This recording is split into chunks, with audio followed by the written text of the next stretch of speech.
জেলার একটা পুজো দেখে নেওয়া যাক।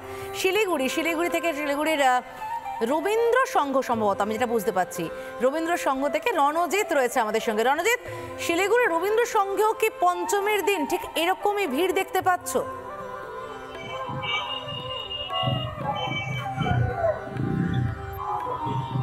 একেবারেই তাই। শিলিগুড়ি রবীন্দ্র সংঘ ৭৩তম বর্ষ, এই বছর তাদের থিম নীরব নায়ক, অর্থাৎ বাবা। একটা সংসারে বাবার যে যাবতীয় যা কর্মকাণ্ড, সেই কর্মকাণ্ড এখানে ফুটিয়ে তোলা হয়েছে। আমি একটু দেখানোর চেষ্টা করছি। প্রথমে একটু আমি প্যান্ডেলের ভেতরে নিয়ে যাই। ঠিক এমনভাবেই দর্শক সাধারণ তারা কিন্তু এই পুজো প্যান্ডেলে আসছেন এবং ঠাকুর দেখছেন। এই পুজো প্যান্ডেলে ঢুকলে সর্বপ্রথম যেটি চোখে পড়বে, এখানে একজন যে বাবা, সেই বাবার প্রতিকৃতি, সেই নীরব নায়কের সেই প্রতিকৃতি এখানে ফুটিয়ে তোলা হয়েছে। পাশাপাশি পুরনো স্বাদের যে শহর, সেই শহরকে এখানে ফুটিয়ে তোলা হয়েছে।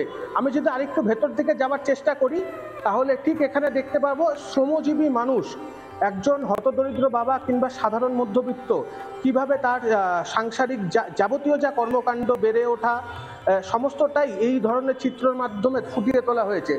পাশাপাশি ভেতরে একাধিক জায়গাতে সেই পুরনো বাড়ি কিংবা পুরনো পাড়া, সেই ধরনের থিমে এই পুজো প্যান্ডেলকে ফুটিয়ে তোলা হয়েছে। আমি একটু এই পুজো উদ্যোক্তাদের সাথে কথা বলবো এবং জেনে নেওয়ার চেষ্টা করব এই বছরে তাদের কি কি চিন্তাভাবনা ছিল এবং আগামী দিনে আর কি চিন্তাভাবনা রয়েছে। আপনার নাম? আমার নাম ভাস্কর চক্রবর্তী। কি চিন্তাভাবনা রয়েছে? এইটা হচ্ছে আমাদের যে থিমটা, সেটা হচ্ছে নীরব নায়ক। নীরব নায়ক বলতে আমরা এখানে ডেডিকেট করছি বাবাদেরকে, যে বাবারা সমাজে যে তাদের ছেলে মেয়েদের জন্য সারাটা জীবন স্যাক্রিফাইস করে যায়, সেটাকেই তুলে ধরার চেষ্টা হচ্ছে। কিন্তু আমাদের বিভিন্ন বীরগাথাতে বাবাদের কোনো ওইভাবে স্বীকৃতি দেওয়া হয় না, সেটারই আমরা প্রতিফলন এর মধ্যে তারা প্রকাশ করছি।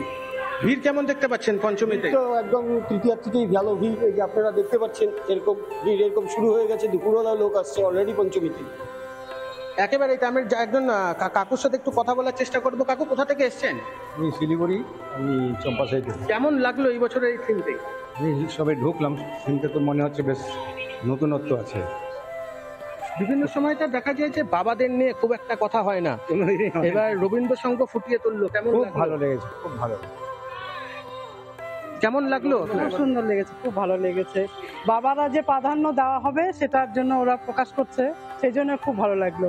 বাবাদেরও যে ভূমিকা থাকে, বাবাদেরও তো ভূমিকা থাকে, শুধু মাদেরই থাকে না, বাবাদেরও ভূমিকা থাকে, উনিরা তুলে ধরেছে, সেই জন্য আমাদের খুব আনন্দ লাগছে। আজকে সারাদিন আর কি প্ল্যান রয়েছে?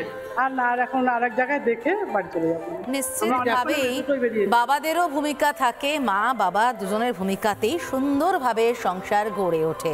ভীষণ ভালো ভাবনাটা। আমরা শিলিগুড়ি রবীন্দ্র সংঘের পুজোটাও দেখে নিলাম শহর কলকাতায় বসে তোমার মাধ্যমে। অনেক ধন্যবাদ রণজিৎ। এবার আরও একবার একটা কলকাতার পুজো দেখা যাক। নানা ধরনের কন্টেন্ট দেখার জন্য লাইক করুন, শেয়ার করুন আমাদের ফেসবুক পেজ, সাবস্ক্রাইব করুন আমাদের ইউটিউব চ্যানেল। পাশাপাশি অন্যান্য ব্রেকিং নিউজের জন্য অবশ্যই চোখ রাখুন রিপাবলিক বাংলায়।